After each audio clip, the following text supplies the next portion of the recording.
Professeur Sachs, Jeffrey, soyez le bienvenu dans notre programme. Merci pour votre temps. Allons droit au but. À quel point sommes-nous proches de la Troisième Guerre mondiale?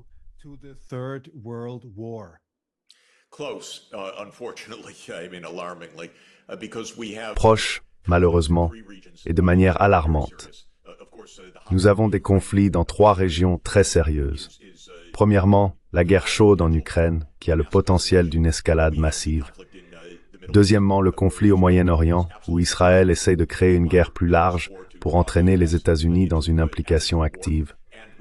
Troisièmement, le potentiel de guerre en Asie du Nord-Est, notamment autour de Taïwan, entre la Chine et les États-Unis. Pour moi, ce n'est pas une coïncidence que nous ayons ces 3 fronts. Je les attribue à l'agressivité de la politique étrangère des États-Unis. Je pense que c'est une agressivité presque délirante, motivée par une croyance en l'unipolarité et la domination de l'Amérique, ou un désir de maintenir une domination qui est inatteignable mais extraordinairement dangereuse si elle est poursuivie. À mon avis, les États-Unis ne sont pas par hasard une partie active de ces 3 fronts. Ils sont tous vus par les États-Unis comme un test de leur pouvoir, et c'est très dangereux.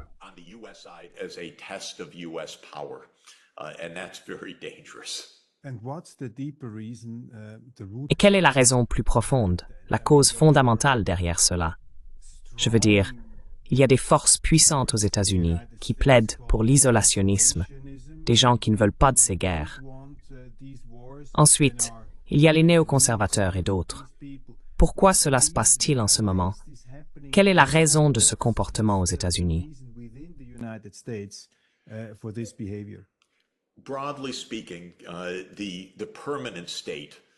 De manière générale, l'État permanent, qui inclut le complexe militaro-industriel, la CIA et d'autres entités qui transcendent la politique visible, a été d'une persuasion expansionniste et néoconservatrice depuis la fin de l'Union soviétique. L'interprétation américaine en décembre 1991 était « Nous avons gagné, vous avez perdu, nous dirigeons maintenant le monde ». Cette idée est explicitement énoncée dans de nombreux documents officiels américains, qui affirment que les États-Unis maintiendront la primauté ou la domination totale. Cela signifie une domination économique, financière, technologique et militaire dans chaque région du monde, et la capacité de mener une guerre sur 2 ou 3 fronts. Cela s'est manifesté par un certain nombre de politiques très spécifiques dans la sphère européenne.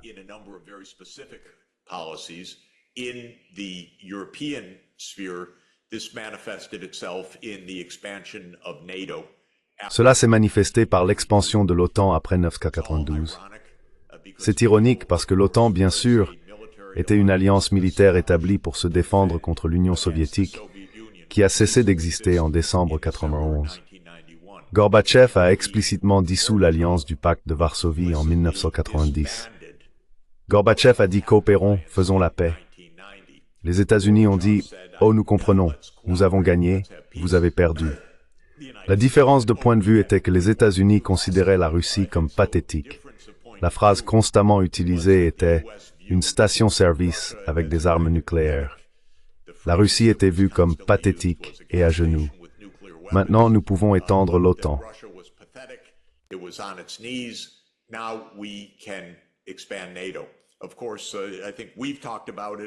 Bien sûr, je pense que nous en avons parlé, et il devrait être largement compris que les États-Unis et l'Allemagne avaient explicitement promis à Gorbatchev et à Eltsine que l'OTAN ne se déplacerait pas d'un pouce vers l'Est en 1990.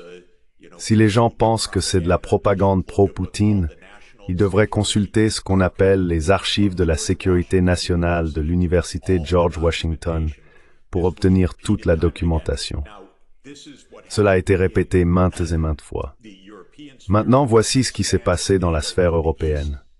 Étendre l'OTAN vers l'Est, sortir du traité sur les missiles antibalistiques et installer de nouveaux missiles antibalistiques en Europe centrale et orientale, notamment en Pologne et en Roumanie. Les États-Unis insistent sur le fait qu'ils peuvent aller où ils veulent dans cette alliance. Jusqu'à, et y compris la frontière Ukraine-Russie de 2100 km et la mer Noire orientale. À mon avis, Il est stupéfiant d'annoncer que la Géorgie est considérée comme un État nord-atlantique qui devrait être membre de l'OTAN.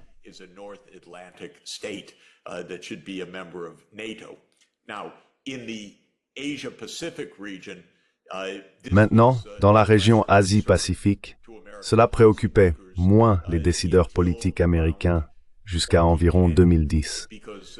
Les États-Unis pensaient simplement que la Chine était une collection de villages cultivant du riz, qu'elle était pauvre et qu'elle assemblerait des iPhones et d'autres produits américains, mais qu'elle n'avait aucune importance. Il a finalement été révélé à l'état de sécurité américain vers 2010 que la Chine devenait un grand succès économique et technologique. Mon point de vue en tant qu'économiste était que c'était un grand succès. Hourra! Tant mieux pour le peuple chinois. Tant mieux pour l'économie mondiale. Tant mieux pour la prospérité mondiale. Mais d'un point de vue nous contre eux, que je ne partage pas avec l'état de sécurité américain, soudainement la Chine est devenue une menace grave.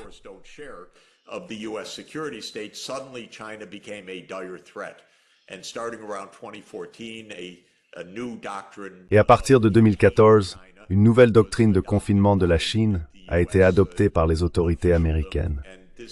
Cette politique s'est poursuivie sous les administrations Obama, Trump et Biden. Un point fondamental que je devrais mentionner est que bien que le discours se concentre souvent sur Trump contre Biden ou la politique partisane, ce que nous observons en Europe, au Moyen-Orient et en Asie de l'Est ne concerne pas la politique partisane. C'est une stratégie de l'État profond des États-Unis. C'est différent. D'ailleurs, ce n'est pas un discours de conspiration folle. Cela signifie simplement qu'il existe une stratégie nationale qui transcende une administration particulière. Nous avons des organisations, en particulier la CIA, la communauté du renseignement, le Pentagone et les contractants d'armement, qui ont un horizon temporel plus long qu'un cycle politique.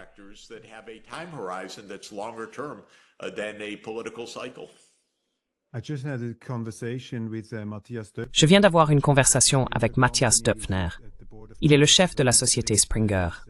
Il est membre du conseil d'administration de Netflix. Il est le propriétaire de Politico. Ces journaux plaident fortement pour la résistance occidentale contre le despotisme oriental. Nous avons discuté de cet argument que vous entendez également en Suisse. Ils disent, eh bien, vous savez, la Chine est une menace. Ils contournent les règles de l'OMC. Nous avons la Russie, qui est une autocratie.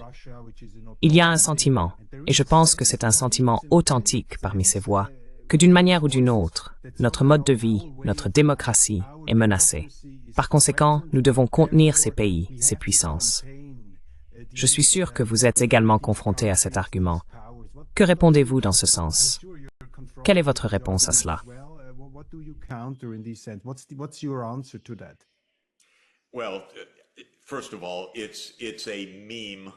Eh bien, tout d'abord, c'est un thème qui remonte à Hérodote, lors des guerres gréco-perses. C'est un thème depuis Alexandre et les empires hellénistiques qu'il a créés. C'est un thème de l'Empire romain dans ses batailles avec les Parthes et les Perses qui ont duré plusieurs siècles. C'est un thème pendant les croisades contre les infidèles à l'Est. Cela faisait partie intégrante de la rhétorique de l'Empire britannique. C'était aussi un thème des Lumières, contrastant le despotisme asiatique avec les valeurs occidentales. C'est extraordinairement banal. C'est simpliste.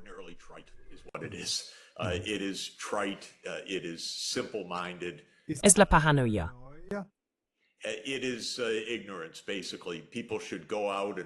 C'est essentiellement de l'ignorance. Les gens devraient aller en Chine, se faire des amis, avoir des étudiants chinois, aller à Moscou et visiter d'autres endroits dans le monde. Cette mentalité de « nous contre eux » est primitive. Peut-être que c'est un état psychologique de base. Les biologistes évolutionnistes pensent que parce que de petites bandes se faisaient concurrence pour les campements et les zones de cueillette, cette solidarité de groin héritée de l'autre côté sont devenus des thèmes fondamentaux. Mais le thème Est-Ouest a au moins 2400 ans. C'est un peu ennuyeux, et c'est une caractérisation tellement grossière.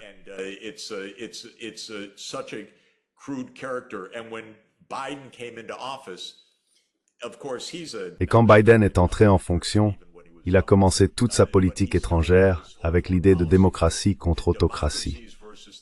Je ne savais pas si je devais être choqué par la stupidité de cette idée ou par le danger de ce genre d'approche qui divise le monde. Il s'avère que c'est la seconde. Biden le pensait vraiment. Il divise absolument le monde. Il ne s'assoit pas pour avoir des conversations avec qui que ce soit. C'est « nous sommes formidables, ils sont mauvais ». Au fait, votre ami chez Springer, la Chine va vraiment mettre en danger le mode de vie américain. Allons, vous plaisantez? De quoi parlez-vous?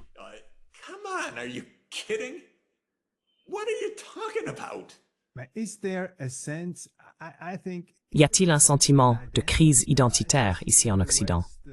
Nous avons cette philosophie woke qui remet tout en question, même la biologie.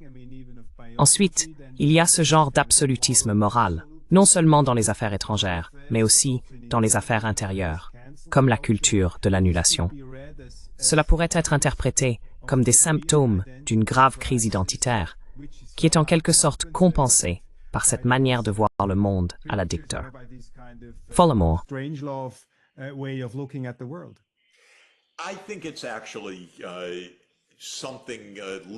je pense que c'est en fait quelque chose d'un peu différent de mon point de vue, bien qu'il y ait de nombreuses interprétations. En 1095, le pape Urbain a appelé à la première croisade. L'Europe était assez pathétique à cette époque. C'étaient des paysans en tant que serfs sur des fermes seigneuriales. Mais l'idée était une croisade contre l'infidèle et une reconquête de la Terre Sainte. Cela a commencé ce qui est devenu 1000 ans de suprématie occidentale. En regardant en arrière, l'idée était que l'Occident avait la philosophie morale et religieuse dominante et devait diriger le monde. La croisade est devenue non seulement une série de guerres littérales, mais aussi une idée de l'Occident répandant les valeurs et la domination occidentale, quelles que soient ces valeurs. Western values, Western dominance, whatever those values were, African slavery, conquest, empire, whatever. L'esclavage africain, la conquête, l'empire, et ainsi de suite. Puis, bien sûr, la phase suivante a été les voyages de Colomb et de Vasco de Gama. Adam Smith, écrivant 275 ans après cela, a dit que ceux-ci étaient les deux éléments déterminants du monde parce qu'il est devenu un monde interconnecté, mais dirigé par l'Occident. Ensuite, avec l'industrialisation du XIXe siècle et la montée du darwinisme, surtout tel qu'interprété par les darwinistes sociaux, l'idée a émergé que l'Europe était supérieure en puissance et en valeur. Cela a évolué vers la croyance que l'Europe était probablement supérieure en génétique, une notion qui a gagné du terrain avec l'avènement de la théorie de l'évolution et de la génétique au début du XXe siècle.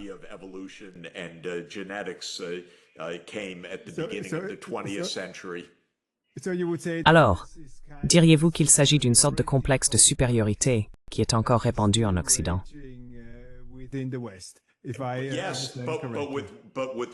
Oui, mais avec un défaut majeur. C'est tellement arrogant. Maintenant, nous vivons dans un monde multipolaire. Le grand tour de force du protestantisme a été d'apprendre aux gens à lire. L'alphabétisation est arrivée tôt dans le nord de l'Europe, ce qui représentait un énorme avantage économique. Probablement le développement le plus significatif a été l'imprimerie, et Martin Luther disant « Lisez la Bible par vous-même » et Jean Calvin disant « Lisez la Bible ». Soudainement, il y avait de l'alphabétisation. Le reste du monde était essentiellement analphabète, tandis qu'une partie du monde devenait alphabétisée. Puis ils ont dit, nous sommes alphabétisés, nous avons une technologie avancée, nous sommes supérieurs, oh nous sommes génétiquement supérieurs, oh nous sommes racialement supérieurs. Cela est devenu l'idée dominante.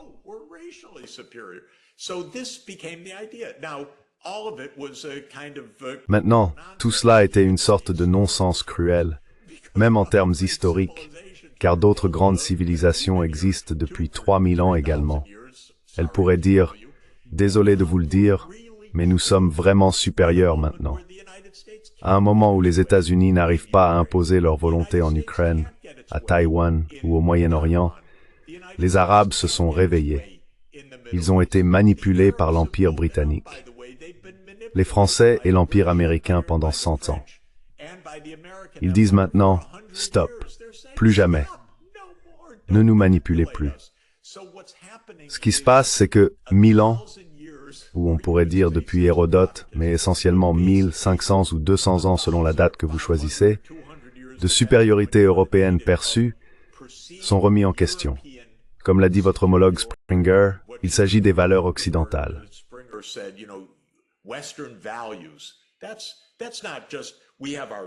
Ce n'est pas seulement une question d'avoir nos valeurs, il s'agit d'exprimer notre supériorité perçue. Cela est remis en question de manière compréhensible et appropriée par le fait qu'il y a d'autres personnes dans le monde. Lorsque je fais le compte de la population, les États-Unis ont 335 millions de personnes. L'Union européenne a 450 millions de personnes. Ajoutez la Suisse, la Norvège et la Grande-Bretagne, et vous obtenez peut-être 900 millions de personnes. Si vous le souhaitez, vous pouvez également ajouter le Japon, la Corée, l'Australie et la Nouvelle-Zélande. Peut-être alors atteignez-vous 1 milliard de personnes. Cela représente 12,5% de la population mondiale. Allons-nous vraiment diriger le monde? Allons.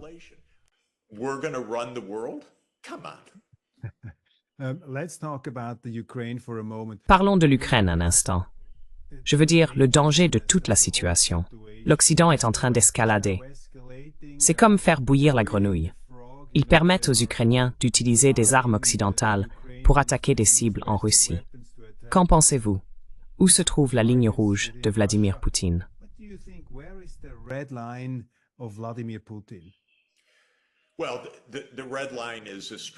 Eh bien, la ligne rouge est une menace stratégique, et le président Poutine a été très explicite à ce sujet la semaine dernière.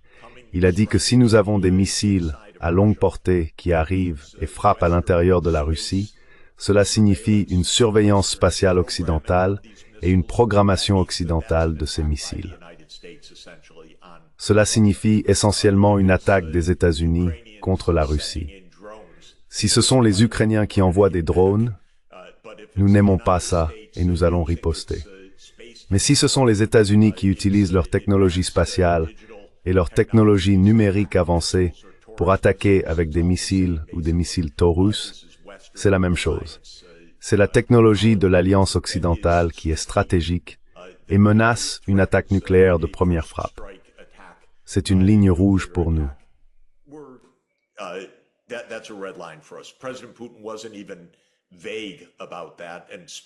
Le président Poutine n'était pas vague à ce sujet et l'a expliqué de manière très explicite et formelle. Si vous avez besoin de programmation depuis des satellites, si vous essayez de neutraliser nos systèmes d'alerte précoce, il y a eu 2 attaques contre le radar russe qui sont explicites. Maintenant, je pense que la clé pour l'Occident, soi-disant, et l'Occident n'est qu'un très petit groupe de personnes. Nous ne parlons pas du public. Mais ce que le public doit comprendre, et ce que l'Occident doit comprendre, et ce que nos dirigeants doivent comprendre, c'est que les dirigeants ukrainiens n'auront aucun contrôle sur eux-mêmes. Pour eux, frapper n'importe où pourrait escalader en 3e guerre mondiale. Pour eux, cela a du sens. C'est aussi vrai pour les États baltes. Je veux dire, c'est pas vraiment vrai, mais c'est ainsi que ces dirigeants pensent.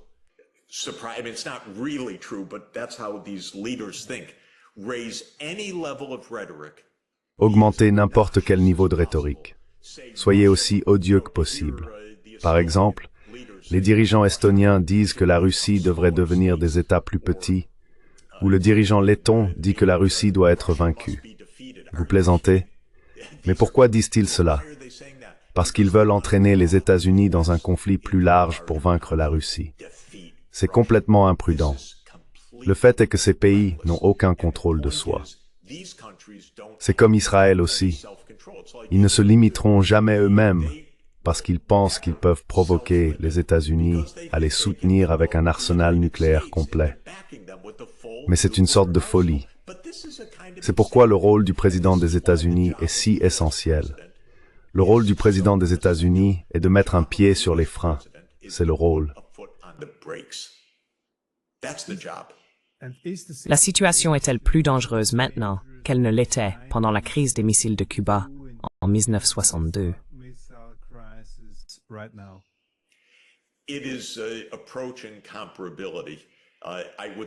Cela approche de la comparabilité. Je dirais que pendant cette crise, c'était le sommet du risque nucléaire que nous ayons jamais eu. Les gens ne connaissent pas l'histoire en général, mais même après que Kennedy et Khrouchtchev aient négocié une issue pacifique qui a sauvé le monde, un sous-marin nucléaire en panne a failli lancer une torpille à tête nucléaire. Cela aurait pu mener à une guerre nucléaire, même sans que les dirigeants des deux pays ne la provoquent ou ne l'approuvent.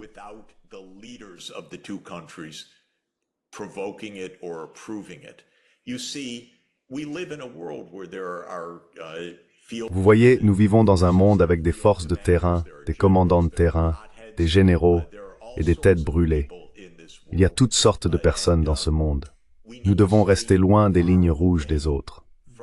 C'est le point principal. C'est la vocation parfaite pour l'Ukraine. Être neutre, rester en sécurité et maintenir les États-Unis et la Russie à l'écart l'un de l'autre. Bien sûr, les États-Unis détestent l'idée de neutralité. C'est le problème de base. Les États-Unis disent que vous êtes soit avec nous, soit contre nous. Toute l'idée de neutralité est contraire à la doctrine américaine.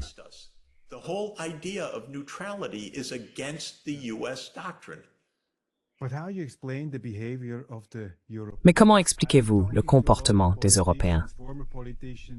Je parle à beaucoup de politiciens et d'anciens politiciens, et ils sont fous. Ils disent qu'ils ne peuvent pas y croire. L'Europe sera le champ de bataille de cette confrontation. L'Europe a été complètement détruite 2 fois au cours du siècle dernier. D'abord politiquement, puis réellement après la Seconde Guerre mondiale. Nous n'avons pas besoin de revenir là-dessus. Comment expliquez-vous le comportement des puissances européennes, comme la France, l'Allemagne et Bruxelles? Elles sont totalement alignées sur la politique étrangère américaine. Que se passe-t-il en Europe?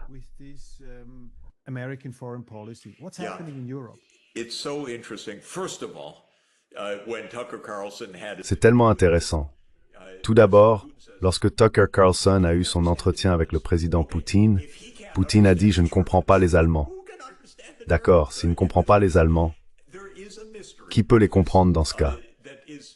Il y a un mystère là-dedans qui n'est pas seulement le mien.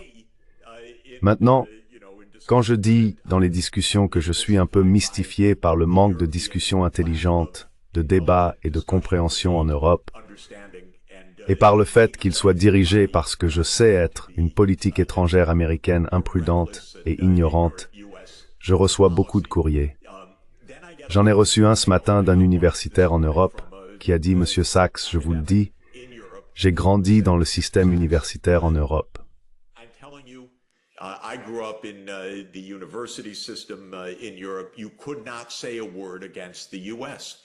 Vous ne pouviez pas dire un mot contre les États-Unis. Il n'y a pas de discussion ouverte. Alors ne vous attendez à rien d'ici. » Puis j'entends d'autres qui disent « Monsieur Sachs, vous êtes très naïf. Vous savez, il y a beaucoup d'argent en jeu venant des États-Unis, du complexe militaro-industriel. Les bases militaires en Europe signifient qu'elles sont encore essentiellement des pays occupés. Donc, les gens proposent beaucoup de théories qui aboutissent essentiellement à la conclusion que les États-Unis ont beaucoup de contrôle. Je pense qu'il y a une chose que nous devrions comprendre. Bien sûr, je ne le comprends pas entièrement parce que, par conception, c'est caché. Mais les services de renseignement jouent un rôle énorme dans la politique étrangère. Énorme. La CIA n'est pas seulement une agence de renseignement.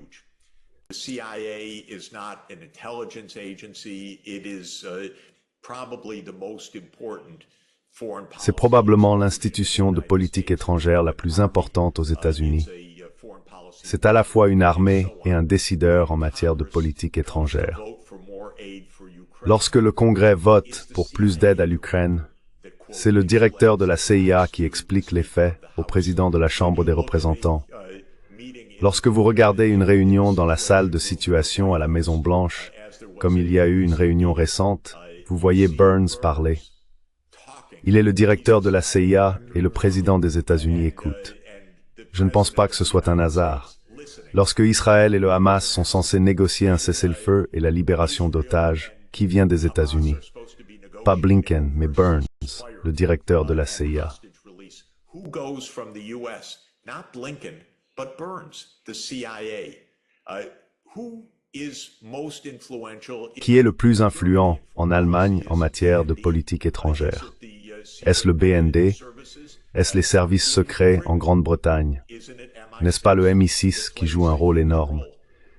Nous savons qu'après la Seconde Guerre mondiale, un réseau a été mis en place parmi ces services de renseignement qui comprenait des armées privées ou des armées essentiellement de la direction en dehors du contrôle parlementaire.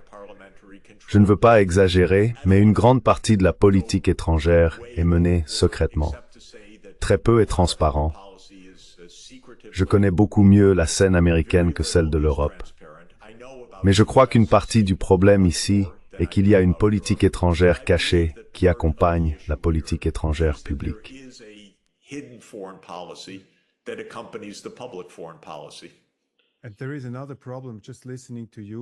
Et il y a un autre problème, juste en vous écoutant.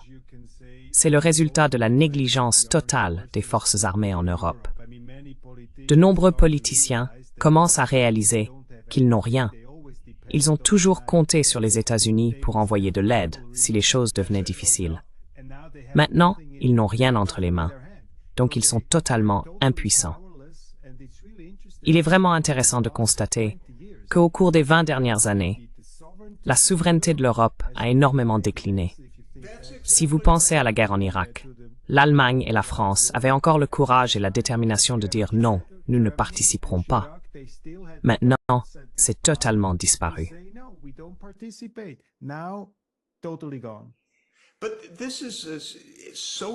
Mais c'est tellement vrai et tellement étrange. Je veux dire, von der Leyen est comme une employée des États-Unis. Vous savez, elle ne dirait pas un mot. Je le sais, j'ai vu une partie de cela de l'intérieur. C'est incroyable. C'est comme une filiale à part entière des États-Unis. Fait intéressant, je suis complètement d'accord avec Macron que l'Europe a besoin d'une autonomie stratégique. Mais maintenant, il fait le contraire. Men tweets we lader je de phrase next, but listen om alle forstrapes. Cette improvisation. Mais j'ai eu une discussion avec certaines personnes impliquées dans la construction des pipelines Nord Stream en Allemagne, y compris des politiciens et des ambassadeurs. Il y a une chose qui m'intrigue. Quelle est votre opinion? Si vous le regardez du point de vue de l'intérêt national des États-Unis après la Seconde Guerre mondiale, ils ont combattu la guerre. Ils ont été ici, ils ont leurs troupes ici, ils ont leurs ambassades ici, et maintenant Kemsrang se rapproche de l'ANU.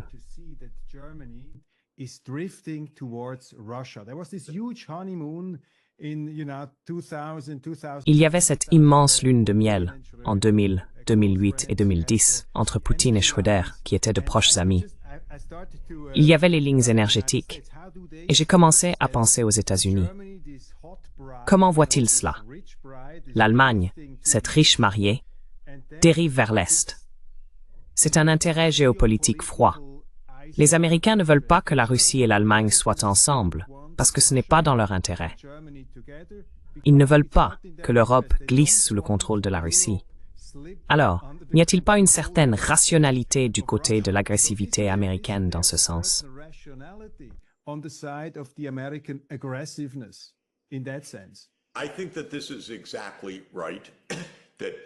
Je pense que c'est tout à fait correct. L'idée que l'Allemagne et la Russie soient proches va à l'encontre de la politique étrangère des États-Unis telle que perçue par l'État de sécurité. C'est très intéressant. J'étais conseiller de Gorbatchev et de Eltsine, et mon point de vue était qu'en tant que conseiller, je voulais voir une économie forte en Union soviétique et une économie forte en Russie. Tout comme je veux une économie forte en Chine, parce que je n'ai pas une mentalité de nous contre eux. Je veux que les gens aient une vie décente. Je me souviens très bien de 1991-92. L'Union soviétique avait été coupée de la technologie occidentale pendant des décennies en raison de la politique de confinement. Je pensais que la véritable opportunité ici était que l'Allemagne et la Russie unissent leurs forces pour aider à reconstruire une grande partie de la base industrielle.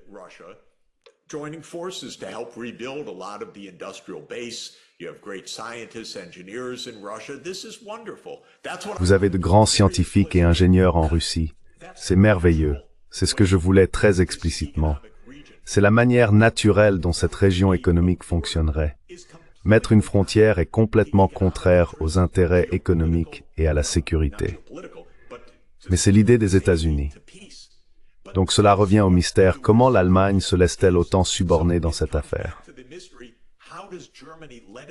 L'Allemagne ne cherchait pas à se connecter avec la Russie pour conquérir le monde. Elle cherchait des relations économiques naturelles. Nous appelons cela le modèle de gravité en économie, où vous commercez avec vos voisins.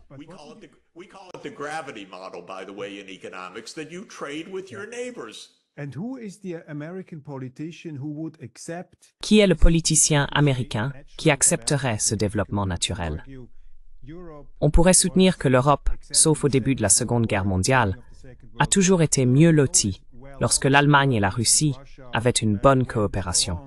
En 1939, ce n'était pas le cas lorsque Hitler et Staline ont conclu leur pacte, ce qui a été un énorme drame.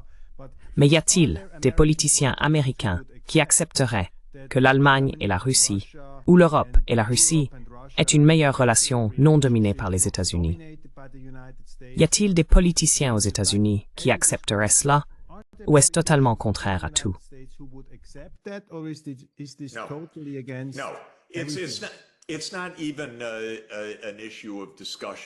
Non, ce n'est même pas une question de discussion ou de discours, parce que les États-Unis sont très étroits d'esprit.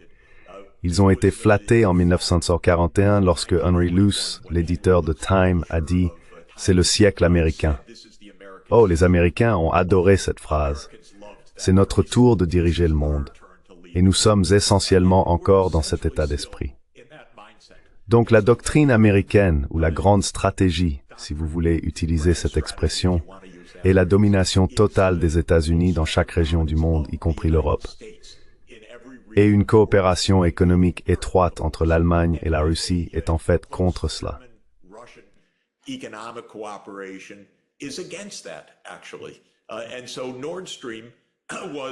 Et donc, Nord Stream était le grand épouvantail de la politique américaine tout au long des années 2010. Lorsqu'il a été détruit, c'était l'événement le plus prévisible imaginable, parce que les États-Unis avaient dit, pendant une décennie, « Nous ne le laisserons jamais se produire. Nous ne le laisserons jamais se produire. Nous ne le laisserons jamais se produire. » Donc ce que vous dites est absolument correct, mais nous n'atteignons même pas ce niveau de sophistication dans la politique américaine pour être explicitement conscients que c'est une question discutable. La seule question discutable est la domination totale des États-Unis.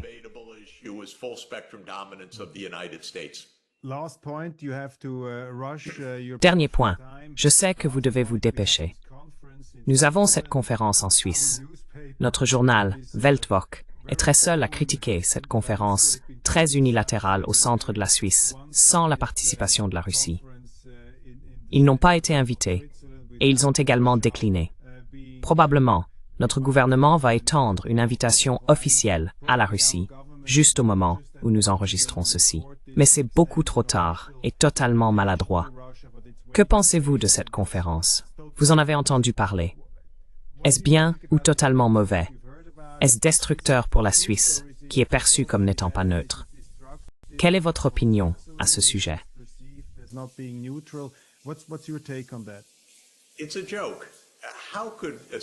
C'est une blague. Comment un pays sérieux comme la Suisse pourrait-il tomber dans une telle stupidité? Ce n'est pas une conférence de paix, c'est une blague. Une conférence de paix impliquerait que Biden et Poutine se parlent.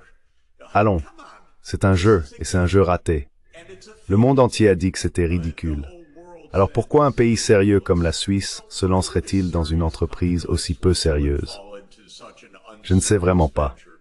La Suisse a de meilleures choses à faire de son temps, et elle devrait être un pays sérieux. Et c'est un pays sérieux. D'ailleurs, elle a montré ce que la neutralité peut faire et comment elle peut accueillir correctement des institutions et être sérieuse. Mais ceci n'est pas une activité sérieuse du début à la fin.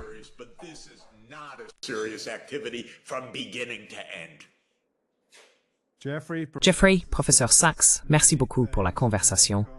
Passez une excellente journée et espérons le meilleur. Toi aussi. Pour journaliste for bientôt. Neighbor. Merci.